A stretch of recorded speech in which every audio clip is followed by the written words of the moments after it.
Cathy Pi, conseillère municipale, qui est prise donc à Capendu pour son travail, et Jean-Marc Seco qui était là, qui est encore là, mais qui est astreinte, qui risque d'avoir une urgence, puisqu'il travaille donc à la direction des infrastructures routières au conseil départemental et avec la météo. Il n'a pas de réseau, donc il doit rester dehors pour le cas où son téléphone sonnerait. Voilà, donc Madame la conseillère départementale, Monsieur le conseiller départemental, Monsieur le vice-président de Carcassonne Agglomération, cher Christian, Mesdames et Messieurs les conseillers municipaux, mes collègues, Mesdames et Messieurs les maires qui sont présents dans cette salle, Mesdames et Messieurs, à vos grades et qualités, représentants de gendarmerie, représentants des sapeurs-pompiers, mais les agents communaux, Mesdames et Messieurs, chers Douzenoises, chers Douzenois, je débuterai mon allocution tout d'abord en souhaitant la bienvenue aux nouveaux arrivants sur la commune au cours de l'année 2016. Que votre venue dans notre village soit subie ou volontaire, que vous veniez de communes lointaines ou proches, vous faites désormais partie de la communauté douzenoise. À ceux qui ont répondu présents ce soir, que cette soirée soit l'occasion pour vous de faire connaissance avec les élus, avec les employés municipaux, avec les responsables associatifs et les nombreux Douzenois qui sont présents ce soir. Alors simplement, comme on le fait chaque fois, vous allez lever les bras, les nouveaux arrivants, pour qu'on vous resitue. Tous, hein? Ah, voilà, il y en a quelques-uns. Il y en a quelques-uns ce soir. N'hésitez pas, mesdames et messieurs, à échanger tout au long de la soirée. Et sachez que les portes de la mairie sont ouvertes pour vous fournir tous les renseignements dont vous auriez besoin sur votre commune et son environnement. Et j'adresse une bienvenue particulière à Thierry et Sandrine qui ont réussi à franchir le pont. Je vous laisse deviner et je crois qu'ils ont bien choisi. Voilà, donc la présentation des vœux se veut traditionnellement l'occasion de faire une rétrospective et de faire des projections. Tout d'abord, 2016 fut une année difficile au plan mondial, avec ces conflits qui pullulent encore et toujours au Proche et Moyen-Orient, entraînant leur lot de souffrances, d'atrocités, menant à un exil forcé une population opprimée. Exil qui n'est pas sans rappeler celui de nombreux parents ou grands-parents qui en leur temps ont fui l'Espagne et son régime totalitaire et fasciste. Il n'y a pas une famille à Douzens qui était touchée de près ou de loin par cette retirade. Aussi, comment expliquer aujourd'hui cette opposition quasi générale à l'accueil de personnes fuyant la mort pour venir trouver refuge dans un pays riche et en capacité, je dis bien en capacité, de pourvoir un accueil digne de ce nom? Est-ce la peur de perdre le peu de ce que nous possédons qui nous fait perdre tout sentiment d'humanité? Et pourtant, combien savons-nous être remplis d'une compassion incommensurable au lendemain des attentats qui ont frappé notre pays depuis maintenant 2 ans? Et 2016 fut à cet égard une année difficile, avec les drames de Magnanville, de Saint-Étienne-du-Rouvray ou bien de Nice. Le terrorisme dans notre pays semble nous condamner à l'habitude pendant encore de nombreuses années. Notre peine pour ces victimes innocentes de la barbarie ne doit pas nous empêcher de regarder la réalité en face. Comment raisonnablement penser que nous pourrions vivre dans une paix totale en France alors qu'une grande partie du reste du monde est à feu et à sang? La paix dans ce monde ne peut aboutir qu'avec une démarche commune et ferme de l'ensemble des grandes puissances de tous les continents. Et à l'heure où je vous parle, cela relève de l'utopie, tant les incertitudes règnent sur les postures géopolitiques futures des USA, de la Russie, de la Chine ou bien encore de l'Europe. 2017 aura la particularité d'être une année politique importante en France. L'élection présidentielle, suivie des législatives, va donner une nouvelle majorité politique. Beaucoup souhaitent une alternance, car déçus de la politique menée durant 5 ans. Cette politique aura son temps d'analyse plus tard, avec le recul nécessaire à cet exercice. Pour ces élections, on constate pléthore de candidats au poste suprême. Jamais nous n'avons eu tant de choix. Mais il faut bien le constater, l'examen des programmes électoraux n'appelle pas au rêve. L'austérité étant pour bon nombre de candidats le critère privilégié qui positionne l'individu en tant qu'être humain derrière celle de la rigueur budgétaire. Sur le flanc progressiste, L'éparpillement est tel que tout espoir de victoire semble perdu. Même si, il faut en convenir, le projet présenté par une nouvelle gauche semble apporter un peu de fraîcheur, projet qui considère l'épanouissement de l'individu prioritaire, au travers notamment de la solidarité nationale et la redistribution des richesses, en préconisant aussi une réforme de nos institutions fondamentales, qui semble, à mon avis, plus que nécessaire. Quant au projet du revenu universel, qui fait tant de débat, qui, faut-il le rappeler, est une idée qui date du XVIIIe siècle. J'y suis personnellement favorable. La question du financement n'est pas substantielle, contrairement à ce que beaucoup voudraient faire croire. Cela donnerait une véritable opportunité de nettoyer tous les régimes fiscaux dérogatoires et d'exception qui coûtent des milliards d'euros et qui profitent d'abord à ceux qui en ont le moins besoin. Par ailleurs, à tous ceux qui disent que ce revenu consisterait à payer des personnes à ne rien faire, je voudrais simplement vous faire remarquer que cela existe déjà, par la distribution de dividendes ou autres rentes, mais là, il suffit au préalable d'être simplement bien né.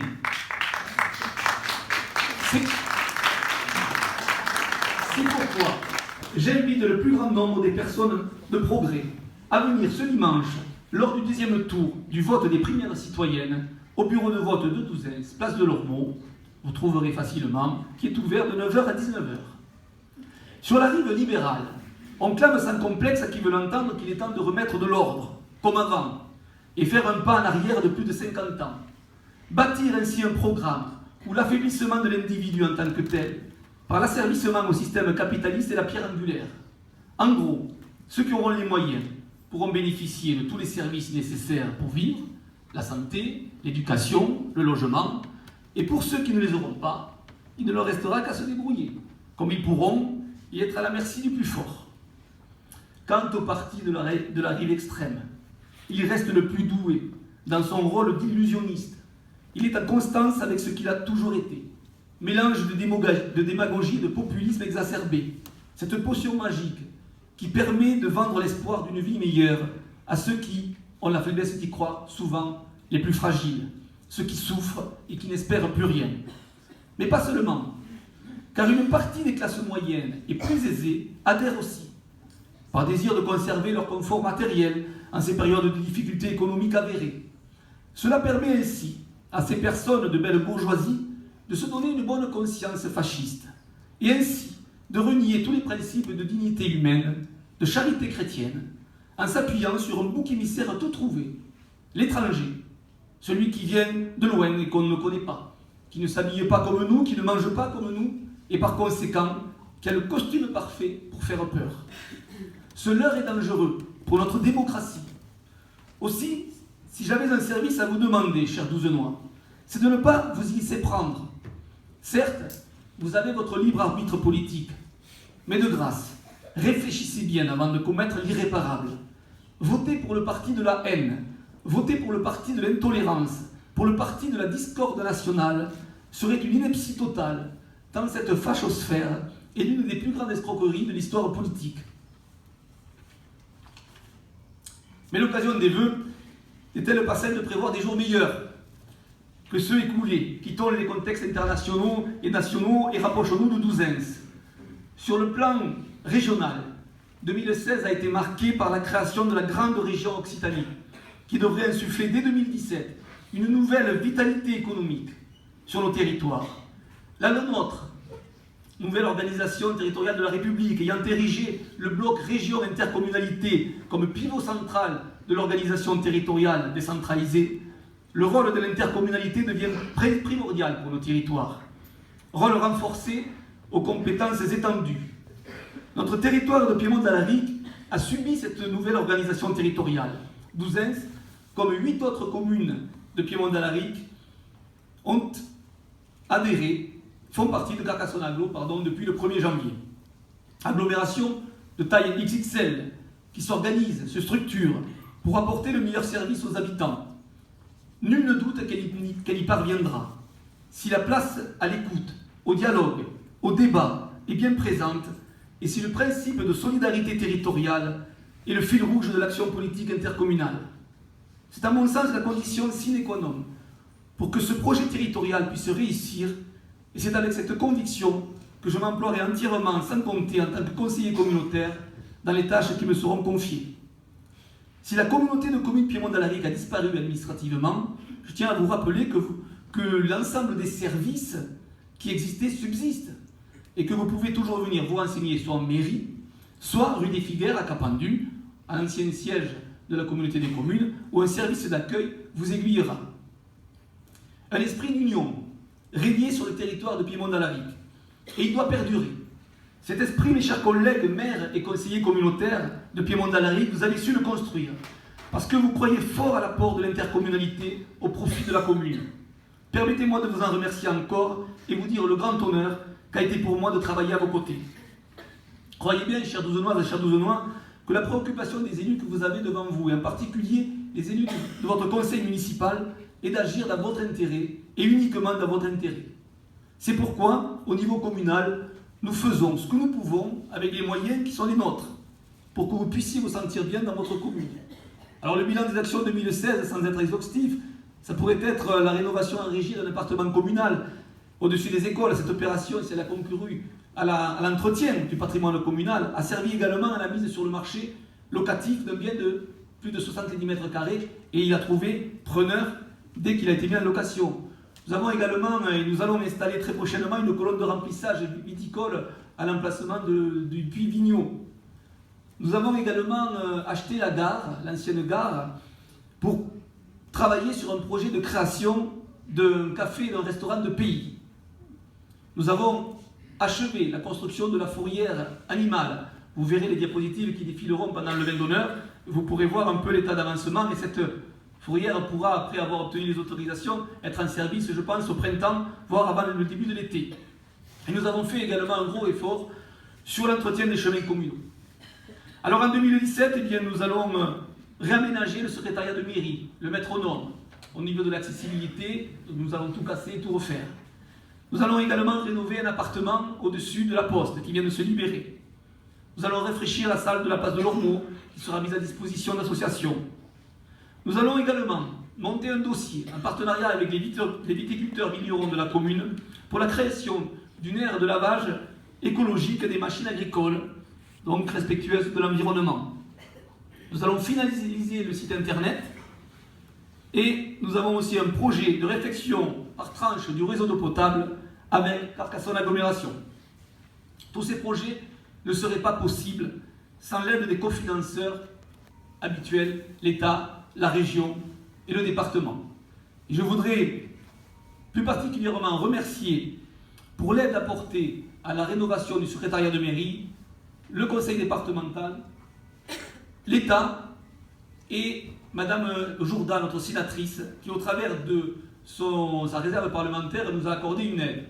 Au total, sur un projet d'environ 180 à 190 000 euros hors taxes, nous avons obtenu plus de 125 000 euros de subvention, ce qui représente 66%. Je crois que sans cela, nous n'aurions pas pu, bien entendu, mener à bien ce projet. Je voudrais, comme je suis au remerciement et que ça va être la fin de mon discours, remercier bien entendu le corps des sapeurs-pompiers de Capendu, et dont les représentants sont là, de jeunes beaux garçons, qui n'hésitent pas, bien entendu, à risquer leur vie pour venir protéger nos biens et nos personnes. Et je crois que nous avons une chance inouïe d'avoir sur notre territoire une caserne de sapeurs-pompiers à moins de 3 km. Je remercie bien entendu les gendarmes, qui eux aussi, pour les maires et les élus ruraux que nous sommes, nous apportent un soutien important. Et vous apportent un soutien à vous aussi important, parce qu'il ne faut pas voir que le côté PV des choses, il faut voir le côté protecteur des choses.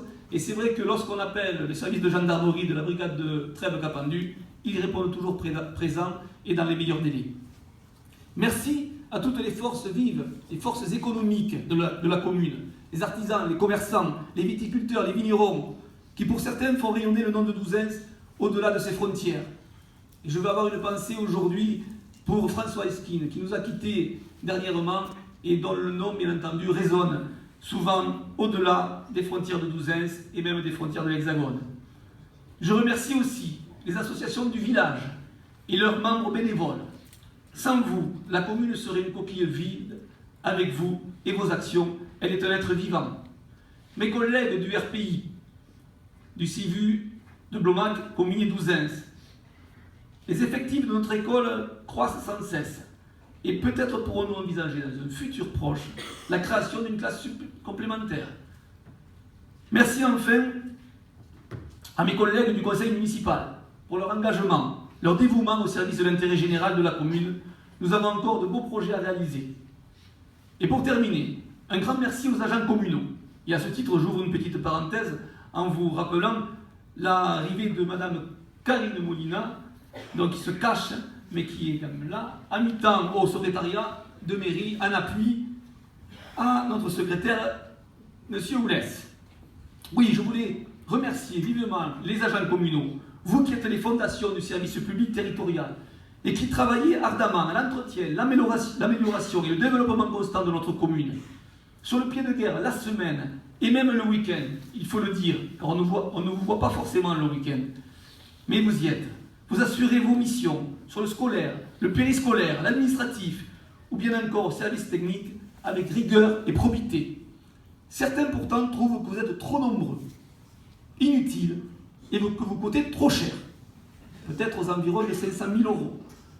Votre statut sera mis en grand danger dans quelques mois si les sondages politiques actuels ont raison. Mais sachez que vous pourrez compter sur vos élus pour vous défendre avec la forte conviction qu'un véritable service public de qualité est le gage d'une société juste qui permet à tous les citoyens, quel que soit leur rang ou leur fortune, d'accéder à l'ensemble des prestations nécessaires à une vie digne. C'est sur ces dernières paroles, mesdames et messieurs, qu'au nom du conseil municipal, à mon nom personnel, je vous adresse mes meilleurs vœux pour la nouvelle année 2017, que cette année puisse accompagner chacun d'entre vous dans vos souhaits les plus chers et dans vos rêves les plus fous. Merci.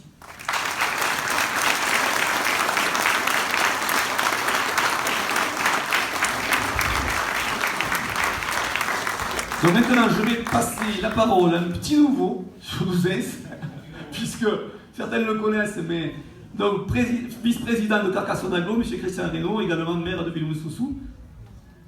Il va vous parler de l'aglo. Monsieur le maire, Philippe, merci. Donc, monsieur le maire, mesdames, messieurs les conseillers départementaux, mesdames, messieurs les membres du conseil municipal, élus, mesdames, messieurs les maires de Piémont-d'Alaric, les représentants de l'État, la gendarmerie, ainsi que les sapeurs-pompiers de Capendu, mesdames, messieurs, Douzainoises et Douzénois.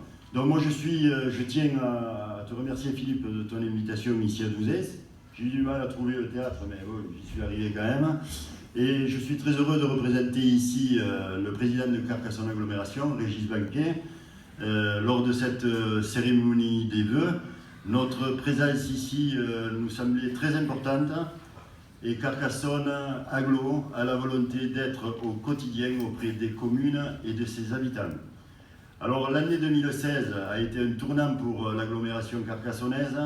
Nous avons réorienté notre politique, ça y est, c'est terminé. Nous avons adopté un projet de territoire qu'on appelle Monde 2020 qui a donné le cap maintenant. Nous sommes à l'heure des réalisations pour 2017 et les années à venir. Alors cette année 2017, ça a été l'année de l'agrandissement, donc Piémont qui intègre l'agglo de Carcassonne avec 9 nouvelles communes. Alors tu l'as dit Philippe, c'est une communauté XXL, non pas par le nombre d'habitants, hein, c'est dans les 110 000 habitants environ, mais par l'étendue territoriale avec une ville centre, Carcassonne, le milieu urbain, et un territoire rural très étendu et très diversifié, ce qui fait aussi notre richesse. Nous, en 2017, Carcassonne Agglo réaffirme très fortement notre priorité donnée à la solidarité. La solidarité, c'est notre colonne vertébrale à Carcassonne Agglomération. C'est ce qui nous a réunis lors de la création de Carcassonne Agglo en 2001.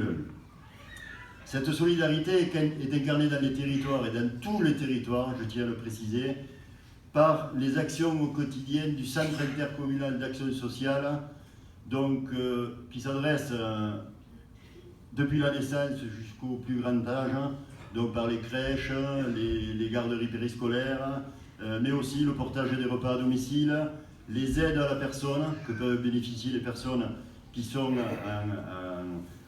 en difficulté, les accueils de loisirs, les centres sociaux et aussi les chantiers d'insertion qui sont très importants. Cette solidarité aussi avec la réorganisation des transports. Donc vous arrivez dans la communauté d'agglomération, et bien très bientôt, on va discuter avec vos élus, les transports viendront vous retrouver ici. Donc le plus rapidement possible, je le souhaite, mais ils sont déjà depuis quelques mois en train d'y travailler. Donc la solidarité aussi à travers la culture. Et Dieu sait que Piémont-Dallary, qui a plus de 40 ans d'existence, je crois, est un pionnier dans ce domaine, est une pionnière dans ce domaine au niveau culturel. Et ces actions-là vont bien sûr continuer sur votre territoire, voire même se développer.